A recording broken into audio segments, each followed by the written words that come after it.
one night I was on the tube. It was midnight or after 2 or 3 o'clock in the morning, and I was the operator on duty, and I spotted a Catalina, which was always tell on our equipment what was a Catalina by the echo that it gave. It just looked like a Catalina. It was a very, very calm blip that appeared, and we could always pick Catalinas. And of course we were near Rathmines Catalina base, and we knew them. They were always out flying and practicing, and so we knew them well. But this particular very early morning, this plane was coming in and going out and coming in and going out over Sydney Harbour, and he would sort of approach, and of course bearing in mind everything was blacked out. Sydney wasn't lit up. Sydney was blacked out, and he would go out to sea, come in, go out and come in, and I just had the feeling of what he was doing. He was obviously lost. So I reported this to Fighter Sector, that I had this Catalina there, and I thought he was in trouble. But of course they said, oh no, forget about it, just keep plotting it, keep plotting it.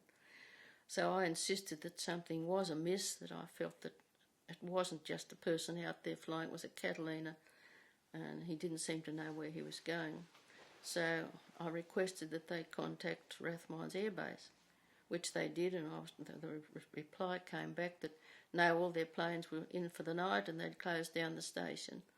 And this persisted, and I said, well, I think something more should be done. So eventually they did, and I think they must have done a head count and found there were a Catalina missing. So shortly afterwards, these guys had been out on a training navigational exercise, and their radios and everything had been turned down or turned off or keyed off. So he wasn't game or couldn't contact Rathmines. So very shortly afterwards, I was very pleased to see him head north and disappeared over Rathmines. So I felt we'd got him home safely. And as a follow-up, a week or so later, some of our girls were on the train going down to Sydney on leave, and a couple of pilots got in and started in conversation with them and asked them where they were and what they were doing, and the girls sort of hinted by where we were, and they said, well, we were lost over Sydney a couple of nights ago, and someone from your station brought us home, so we would like to say, pass on the thanks to us. They brought us home, we were lost.